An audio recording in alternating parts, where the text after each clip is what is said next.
ఆంధ్రప్రదేశ్ రాష్ట్రంలో గత 2-3 రోజులుగా సంక్రాంతి నుంచి చూస్తున్నాము. టీడీపీ చెప్పండి నాయకులు, టీడీపీ కార్యకర్తలు అందరూ కూడా తెలుగుదేశం పార్టీ యువ నాయకులు, మంత్రివర్యులు నారా లోకేష్ గారిని డిప్యూటీ సీఎం చేయాలని చెప్పి వాళ్ళ మనసులో మాట, కోరిక అని చెప్పి అనేక సందర్భాల్లో వాళ్ళ నాయకులు కొన్ని చోట్ల మాట్లాడుతున్నారు. 2-3 ప్రాంతాల్లో చూసాం మనం ఆయన డిప్యూటీ సీఎం చేయాలనేసి. వాళ్ళ కోరిక డిప్యూటీ సీఎం చేయాలని నారా లోకేష్ గారు కోరుకోవడం తప్పుగా. ఏ పార్టీ నాయకుడిని హోదాలో చూడాలనో, వాళ్ళ కార్యకర్తలు ఒక నాయకుడు హోదాలో చూడాలనో వాళ్ళ కోరుకోవడం తప్పు కాదు, మంచిది. మా నాయకుడు పవన్ కళ్యాణ్ గారు కూడా ముఖ్యమంత్రిగా చూడాలని మాకు కోరుకుంటుంది కదా. పవన్ కళ్యాణ్ గారిని ముఖ్యమంత్రిగా చూడాలని మాకు కోరుకుంటుంది, ఆయన ఒక హోదాలో చూడాలని మాకు కోరుకుంటుంది. ఎందుకంటే పవన్ కళ్యాణ్ గారిని ముఖ్యమంత్రి చూడాలని 10 ఏళ్లుగా జనసేన పార్టీ కోట్లాది మంది కార్యకర్తలు ఈ రాష్ట్రంలో బడుగు బలహీన వర్గాల కులాలు కూడా కోరుకుంటారు పవన్ కళ్యాణ్ గారు ముఖ్యమంత్రిగా చూడాలనేసి. కాబట్టి మాకు కోరికుంటుంది, కోరికలు అందరికీ ఉంటాయి. వాళ్ళ కోరికను బహిర్గతం చేస్తారో మేము చెప్పలేకపోయినాం, అంతే చెప్పాల్సి వస్తుంది. ఎందుకంటే మాకు కూడా పవన్ కళ్యాణ్ గారు ముఖ్యమంత్రి చూడాలని ప్రజారాజ్య పార్టీ పోయినా, తర్వాత జనసేన పార్టీ వచ్చింది, జనసేన పార్టీ నుంచి చూస్తున్నాము. చూడండి, మేము ఒకటి చెప్పేది ఏమంటే, కూటమిలో మనం ఉన్నప్పుడు ఎన్నికల ముందు ఏదైతే ఒప్పందాల ప్రకారం పెద్దలు ఇద్దరు అధినాయకులు కూర్చొని ఒప్పందాల ప్రకారం ఎన్నికలకు వెళ్ళామో దాన్ని కంటిన్యూ చేస్తేనే మంచిదిగా ఉంటుంది కూటమికి రాబోయే రోజుల్లో కూడా. ఆ ఒప్పందం ప్రకారం ఉంటే బాగుంటుంది. కానీ మళ్ళీ టీడీపీ నాయకులు అత్యుత్సాహంతో, ప్రేమతో మాట్లాడితే, ప్రేమ మాకు మా నాయకుల మీద చాలా ఉంటుంది, ప్రాణం ఇచ్చేంత ప్రేమ ఉంటుంది మాకు కూడా. కాబట్టి మనం ఏదైనా మాట్లాడేటప్పుడు కొన్ని విషయాల్లో కూటమిలో ఉన్నామని ఆలోచించుకోవాలి. ఎందుకంటే ఇది వైసీపీ పేటీఎం గారికి ఒక అవకాశంగా దొరుకుతుంది. వైసీపీ పేటీఎం గారు జోబీలో మైక్లెస్ తిరుగుతుంటారు. ఇప్పుడు ఒక 2-3 ఉన్నారు, వాళ్ళు మైక్లెస్ తిరుగుతూ వెంటనే కూటమిలో ఏం చెప్తే టపాలు వచ్చి మాట్లాడేస్తారు బయటకు వచ్చి, అది అయిపోయింది, చీలిపోయింది, కూలిపోయింది, పారిపోయింది అనేసి. అలా కాదు కదా.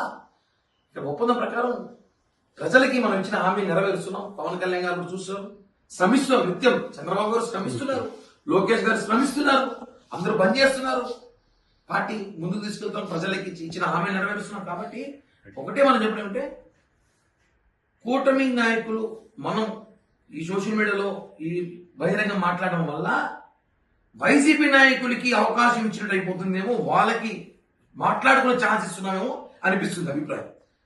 అలాగే ఇంకో విషయం తెలుసుకోలేమంటే, మెగా బ్రదర్స్ అంటే 3 కాదు, మెగా బ్రదర్స్ అంటే 4. పవన్ కళ్యాణ్ గారు, నాగబాబు గారు, చిరంజీవి గారు, చంద్రబాబు గారు 4 మెగా బ్రదర్స్ గా మేము భావిస్తున్నాం. మనం చూసుంటాం ఎన్నికల ముందు కానీ, ఎన్నికల ప్రమాణ స్వీకారం రోజు కూడా చూస్తాం, ఇప్పుడు కూడా చూస్తాం. చంద్రబాబు గారు, పవన్ కళ్యాణ్ గారు, నాకు తెలిసి చిరంజీవి గారితో కన్నా ఎక్కువ చంద్రబాబు గారితోనే జర్నీ చేస్తున్నాం మేము. అన్న తమ్ముల ఆప్యాయత, అంత ప్రేమ బంధాలు ఉన్నాయి. ఎవరు చూస్తే కూడా నిజమైన అన్న తమ్ములు కూడా అంత బాగుండరేమో, ఆ విధంగా మేము ఉన్నాం. కాబట్టి ఈ కూటమి, ఈ బంధం, ఈ ప్రేమ కలిసి ఉండాలి. ఎప్పుడు మనం 10 ఏళ్ళు ఈ రాష్ట్రాన్ని ముందుకు తీసుకెళ్లాలన్నాక ఈ కూటమి ఉండాలి. ఒప్పందం ప్రకారం ఏదైతే ఉందో అది మాత్రమే మనం ముందుకు తీసుకెళ్తే మంచిది. కానీ ఇలా మాట్లాడడం వల్ల ఏమవుతుందంటే, వాళ్ళ మనసులో మనం మాట్లాడుకోవచ్చు, అందరికి ప్రేమ ఉంటుంది, నాకు కూడా ప్రేమ ఉంటుంది. నాకైతే పవన్ కళ్యాణ్ గారు ముఖ్యమంత్రి చూడండి ఎన్నో సంవత్సరాల కోరిక. నడిచొచ్చి అన్ని గుళ్ళు నడిచొచ్చి గుడ్డు కొడుతూ నమ్ముకున్నా, అన్ని గుళ్ళకి అమ్ముకుంటున్న అవకాశం ఉంటుంది. కాబట్టి మనం వైసీపీ పేటీఎం గారికి మాట్లాడుకునే అవకాశం, ఈ పేరు అలాంటోడు, ఈ రోజు అలాంటోడు, వీళ్ళందరూ మైకులు జోబీలు వేసుకుని తిరుగుతాడు. కొంతమంది అధికార ప్రతినిధులు వెంటనే మాట్లాడద్దామనేసి తప్పక తీసేసి అలా ఛాన్స్ ఇప్పుడు ఉంటే మంచిదని చెప్పి కూడా ఈ ప్రెస్ మీట్ ద్వారా తెలియజేస్తున్నాం. మంగళగిరిలో జనసేన పార్టీ కార్యాలయంపై 2 రోజులుగా డ్రోన్లు తిరుగుతున్నాయి. అన్న, డ్రోన్లకి కొంత భయపడే నాయకుడు పవన్ కళ్యాణ్ గారు కాదు, జనసైనికులు భయపడరు. డ్రోన్ల విషయము ఇప్పుడే కొత్త దానికి 5 మంది కమిటీ వేశారు పోలీస్ అధికారులతో, అది జరుగుతోంది, విచారిస్తాము. ఎందుకంటే డ్రోన్లు మేము అధికారంలో ఉన్నాం, 2 నిమిషాలు టపం పెట్టేస్తాము, ఎవరు ఎగరేస్తారు కూడా. అది వైసీపీ నాయకుల పనే లేదా ఇంకెవరిన పనే, మేము పట్టేస్తాం. డ్రోన్లు ఎగరేసేంత మాత్రం భయపడిపోతారు. పవన్ కళ్యాణ్ గారు బయటికి ఎవరు ప్రజలు తిరగడము, ఆఫీసులో ఉండిపోతారేమో అనుకుంటే భ్రమ. డ్రోన్లకి గెల్లకి భయపడే వ్యక్తి కాదైనా. పవన్ కళ్యాణ్ గారికి అవసరమైతే సెక్యూరిటీ పెంచాలి, ఇంకా భద్రత పెంచాలి. పవన్ కళ్యాణ్ గారి అవసరం ఈ రాష్ట్రానికి, ఈ ఆంధ్ర రాష్ట్రానికి ఆయన సేవలు చాలా అవసరం. కాబట్టి భద్రత పెంచాలి. మేము కూడా కేంద్రానికి లేఖ చేస్తాం. కేంద్రం కూడా మాత్రమే ఉంది, మా పార్టీ అంతా కలిసే ఉన్నాం కదా. కాబట్టి పవన్ కళ్యాణ్ లాంటి నాయకుడు నాట్ ఓన్లీ 2 తెలుగు రాష్ట్రాలు, భారతదేశ రాజకీయాలకే పవన్ కళ్యాణ్ అవసరం. కాబట్టి ఆయన సెక్యూరిటీ పెంచాల్సిన అవసరం ఉంది, పెంచుకుంటాం. ముందుగా ఈ కామెంట్స్ అన్ని కూడా వ్యక్తిగతంగా ఆలోచించగలం. మనం జన సైనికులు, కోట్ల మంది జన సైనికులు కోరుకున్న కోరిక, మేము కూడా మా నాయకుడు ముఖ్యమంత్రి చూడాలని మా అందరికీ కోరిక ఉంది అని చెప్పి తెలియజేస్తాం. డ్రోన్లు ఎవరైనా వేస్తున్నారో అంచనా పట్టేస్తామన్నా, ఎంతసేపు 20 గంటలు పట్టేస్తాం, వదిలే ప్రసక్తి లేదు.